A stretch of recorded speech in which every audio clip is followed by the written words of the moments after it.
नमस्कार, स्वागत है आपका जी बिहार झारखंड में। आपके साथ मैं हूं अभिषेक कात्यायन। शुरुआत करेंगे बड़ी खबर से। सुप्रीम कोर्ट ने बिहार में नगर निगम चुनाव को लेकर चुनाव आयोग के नोटिफिकेशन पर रोक लगाने से इनकार कर दिया है।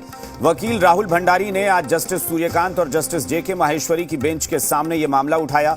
उन्होंने दलील दी कि सुप्रीम कोर्ट 28 अक्टूबर को अति पिछड़ा वर्ग के राजनीतिक पिछड़ेपन को निर्धारित करने के बनाए गए डेडिकेटेड कमीशन के काम पर रोक लगा चुका है। ऐसे में उसी कमीशन की रिपोर्ट को आधार बनाकर चुनाव आयोग का नोटिफिकेशन जारी करना अदालत की अवमानना है। सुप्रीम कोर्ट ने फिलहाल इस अर्जी पर सुनवाई से इनकार कर दिया है और कहा है कि हम पहले से तय तारीख के लिहाज से जनवरी में ही इस मसले पर सुनवाई करेंगे।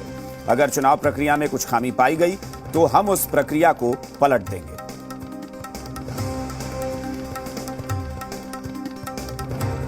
और इस वक्त जी मीडिया संवाददाता अरविंद दिल्ली से हमारे साथ फोन लाइन पर जुड़ गए हैं। अरविंद, जरा बताएं कि क्या कहा है सुप्रीम कोर्ट ने, क्योंकि ये बिहार सरकार के लिए तो राहत हो सकती है, लेकिन ये भी कहना कि अगर बाद में कुछ गड़बड़ होती है तो पूरी प्रक्रिया पलट दी जाएगी।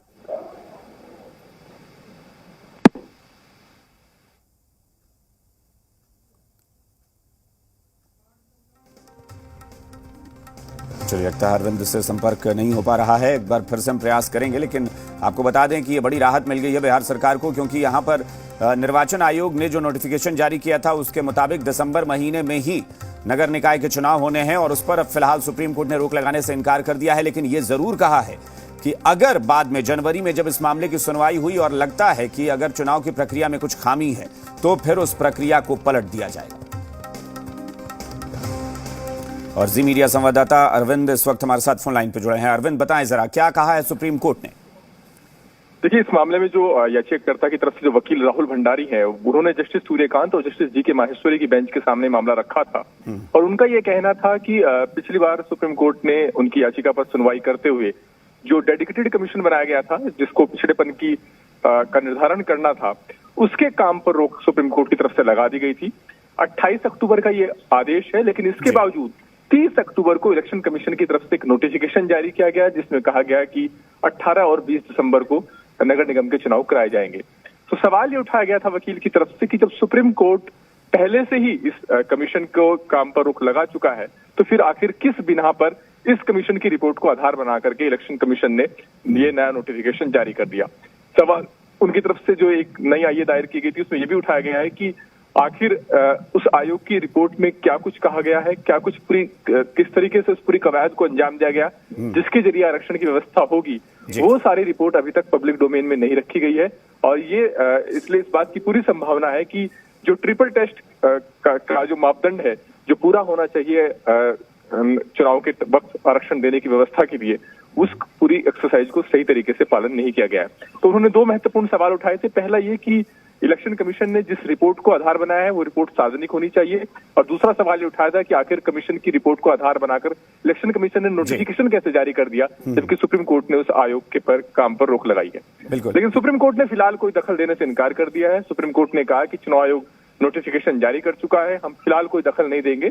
जनवरी में जब ये मामला सामने आएगा, जो लगा हुआ है जनवरी में पहले से ही, जब उस दिन उस मामले को लेकर के सुनवाई होगी तब हम देखेंगे कि पूरी प्रक्रिया में। लेकिन अरविंद, उसमें ये जो लाइन सुप्रीम कोर्ट ने ये कहा है कि अगर हमें जनवरी में सुनवाई के दौरान लगा कि चुनाव प्रक्रिया में कुछ गड़बड़ी थी तो उस पूरी प्रक्रिया को हम पलट देंगे, तो यानी यहां पर यह बिहार सरकार के लिए फिलहाल राहत दिख रही है या लग रहा है कि एक चुनौती भी है कि अगर चुनाव होता है, तमाम प्रत्याशी जो है वो पैसे खर्च करते हैं, चुनाव प्रचार करते हैं और उसके बाद अगर वो प्रक्रिया फिर पलट दी जाए? बिल्कुल, क्योंकि सुप्रीम कोर्ट ने साफ कर दिया है कि अगर चुनाव प्रक्रिया में कहीं कोई खामी नजर आई तो जनवरी में वो इस पूरी प्रोसेस को पलट भी सकता है। तो ऐसे में सवाल यही था याचिकाकर्ता की तरफ से कि अगर इसी स्टेज पर कोर्ट दखल दे तो बेहतर होगा, लेकिन सुप्रीम कोर्ट ने फिलहाल दखल देने से इनकार कर दिया है। और सुप्रीम कोर्ट के जो पुराने फैसले हैं वो इस बात को कहते हैं कि अगर आरक्षण दिया जाना है, खासतौर से ओबीसी को अगर आरक्षण देना है, तो ऐसे में पिछड़ेपन को निर्धारित करने के लिए जो ट्रिपल टेस्ट की कवायद है उसको पूरा किया जाना चाहिए। इससे पहले पटना हाई कोर्ट ने ये कहा था कि जिन सीटों को ओबीसी मान करके चुनाव कराया जा रहा है उनको सामान्य मान करके चुनाव कराया जाए, और सुप्रीम कोर्ट ने और हाई कोर्ट से बिहार सरकार को झटका लगा था। लेकिन जब रिव्यू पिटीशन सुनवाई पर आई हाई कोर्ट में तो सरकार ने कोर्ट को इस बात के लिए आश्वस्त किया कि वो एक कमीशन बनाने जा रही है और उस कमीशन के जरिए पिछड़ेपन की जो के लिए जरूरी आंकड़े जुटाने की जो कवायद है उसको पूरा कर लिया जाएगा। लेकिन इसी बीच याचिकाकर्ता की तरफ से सुप्रीम कोर्ट का रुख किया गया था और रिव्यू पिटीशन में जो कुछ कहा गया था हाईकोर्ट की तरफ से, जो एक लिबर्टी दे दी गई थी राज्य सरकार को कि वो एक कमीशन बना सकती है, उस पर सवाल खड़े किए थे। बिल्कुल। तो सुप्रीम कोर्ट ने पिछले आदेश में जो कमीशन बनाया गया था उसके कामकाज पर रोक लगा दी थी और 4 हफ्ते के अंदर राज्य सरकार को नोटिस जारी किया था और जनवरी तक इंतजार करना पड़ेगा अरविंद इस मामले में, क्योंकि सुप्रीम कोर्ट फिलहाल किसी भी तरह से इस चुनाव प्रक्रिया में रोक लगाने को तैयार नहीं है। बहुत बहुत शुक्रिया अरविंद इस पूरी जानकारी के लिए। बिहार में कुढ़नी विधानसभा उपचुनाव में महागठबंधन की हार के बाद